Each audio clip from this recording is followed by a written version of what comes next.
Hello बच्चों, इसके पहले आपको हमने ये सुभाषित रत्नानी में श्लोक पढ़ाए थे। 8 श्लोक तक पढ़ा दिया था। अब इसके बाद है नंबर 9 का श्लोक।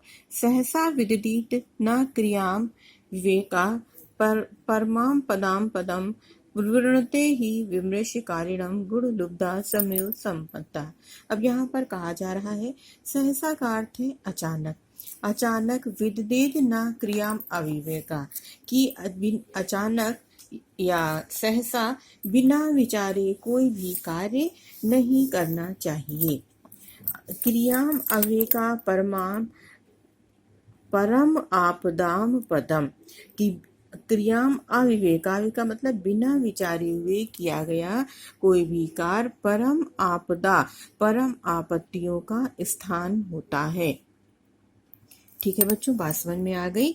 ये कहा जा रहा है कि सहसा बिना विचारे कोई भी कार्य नहीं करना चाहिए, क्योंकि विचारहीनता भयंकर आपत्तियों का घर है।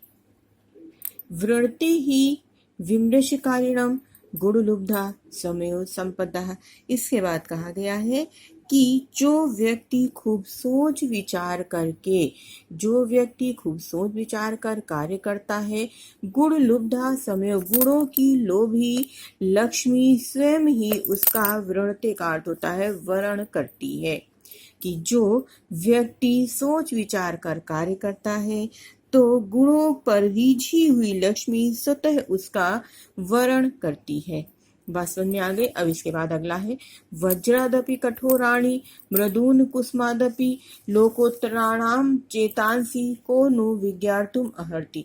तो वज्रादपि, वज्रात अपि मतलब कि वज्र से भी, कठोराणी कठोर, मृदून का अर्थ होता है कोमल, कुसुमाद अपि मतलब होता है कि कुसुम से भी। कुसुम किसको कहा गया है? पुष्पों को। ठीक है, बात समझ में आ गई बच्चों। तो यहाँ पर कहा गया है कि लोकोत्तराणाम, लोकोत्तराणाम का अर्थ होता है महापुरुष या असाधारण पुरुषों का। चेतांश का अर्थ होता है हृदय। तो असाधारण पुरुषों का वज्र से भी कठोर और कुसुमादपि, कुसुम पुष्पों से भी कोमल हृदय को नु विज्ञातुम अर्हति, कि हृदय को कौन जान सकता है, भला कौन समझ सकता है। कहा गया है कि महापुरुषों या सज्जन पुरुषों के वज्र से भी कठोर और पुष्पों से भी, कुसुमों से भी कोमल हृदय को भला कौन समझ सकता है। अर्थात महापुरुषों के जो है वो हृदय को की गहराई को कोई भी नहीं समझ सकता है।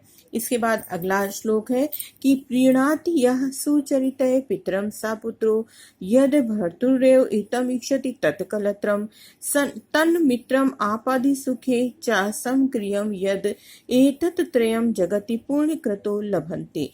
यहाँ कहा गया है कि प्रीणाति यः सुचरितये पितरं सा पुत्रो, प्रीणात का अर्थ है प्रसन्न करता है, तो सा मतलब वह पुत्र, यह का अर्थ होता है जो।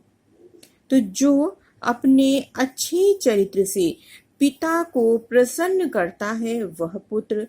यद भर्तृयो हितम् इच्छति तत्कलत्रं, जो अपने पति का हित चाहती है वह पत्नी। तन मित्रम आपादि सुखे च समक्रियम यद, कि जो मित्र अपने सुखे च मतलब आपत्ति और सुख में एक सा व्यवहार करता है। तन मित्रम वह मित्र, है ना। कहा गया है कि जो अपने अच्छे आचरण से, अच्छे चरित्र से पिता को प्रसन्न करता है वह पुत्र। जो अपने पति का हित चाहती है वह पत्नी। और आपत्ति और सुख में जो एक समान कार्य करता है, एक समान व्यवहार करता है वह मित्र।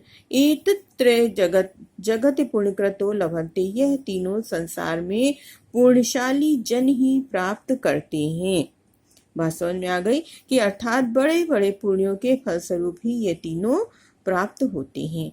ठीक, अब इसके बाद अगला श्लोक है यहाँ पर, कामान दुग्धे विप्रकर्षते लक्ष्मी कीर्ति सूते दुष्कृतम या हिनस्ति शुद्धाम शांताम मातरम मंगलानाम धेनु धीरा सुनृता वाचम आहु।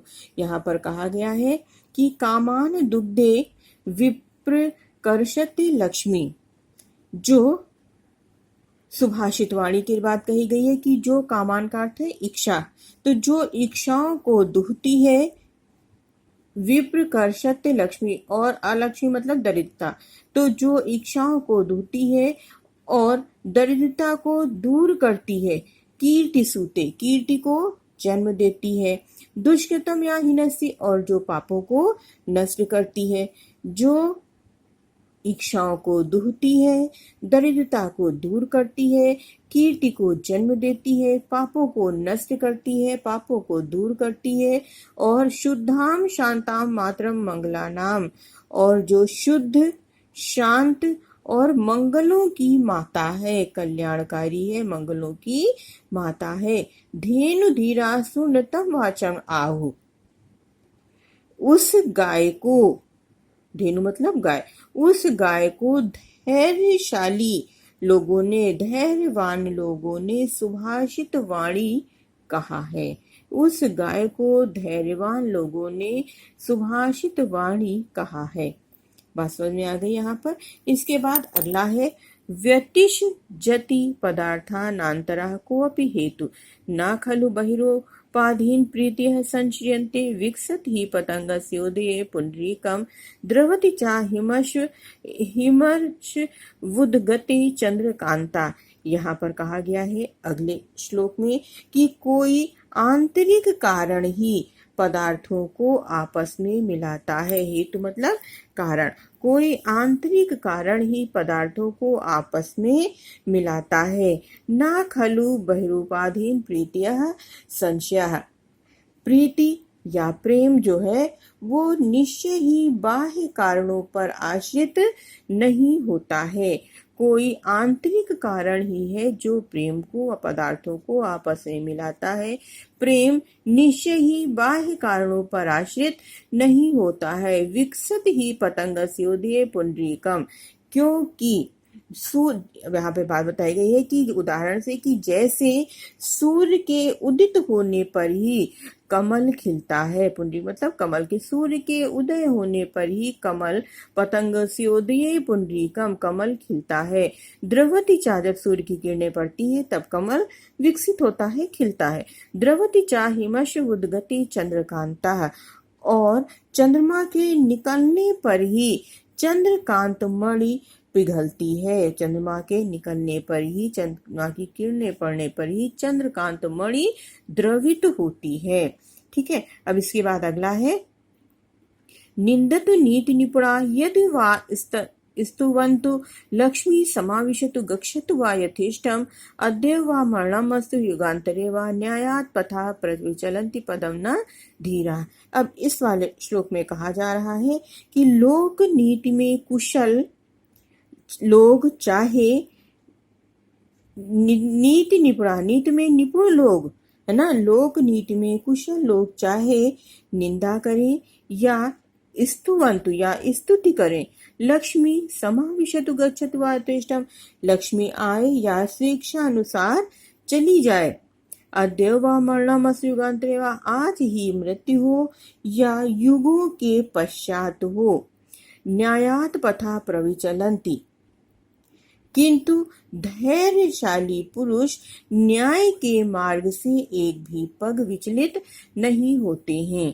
कहा गया है कि निंदत नीति निपुणा, की नीति में निपुण लोग निंदा करने, लोगों की निंदा करें या स्तुति करें, लक्ष्मी आए या इच्छा अनुसार चली जाए, अद्य आज ही मरण हो या युगों के पश्चात हो, परंतु न्यायात् पथा प्रचलति पदम न धीरा, परंतु धैर्यशाली पुरुष न्याय के पथ से विचलित नहीं होते हैं।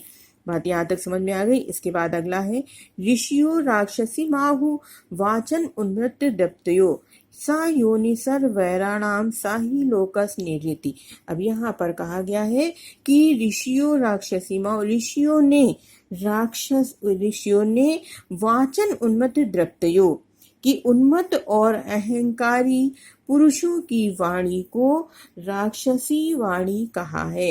ऋषियों ने वाचन द्रव्य मतलब अहंकारी, तो कह रहे ऋषियों ने उन्मत्त और अहंकारी पुरुषों की वाणी को राक्षसी वाणी कहा है। सह योनि सर्ववर्णाम सहि लोकस निरति, क्योंकि वह समस्त सर्ववैराणाम, क्योंकि वह समस्त बैरों को जन्म देने वाली और संसार की विपत्ति का कारण होती है, क्योंकि वह सभी बैरों को शत्रुओं को जन्म देने वाली और संसार की विपत्ति का कारण होती है। अब यहाँ पे बताया गया है कि अहंकार अर्थात अहंकार से भरी वाणी दूसरों के मन पर चोट करके शत्रुता को जन्म देती है और संसार के सारे झगड़े उसी के कारण ही उत्पन्न होते हैं। ठीक है बच्चों, ये आशा करते हैं, उम्मीद करते हैं कि सुभाषित रत्नानी के सभी श्लोकों के अनुवाद आप लोग को समझ में आ गए होंगे। लेकिन बच्चों, आप लोग जो है लिख के नहीं दिखाते हैं, वही 2-4 बच्चे लिखते हैं। सभी बच्चे लिख करके हमें दिखाएं। ओके, थैंक यू, बाय बच्चों।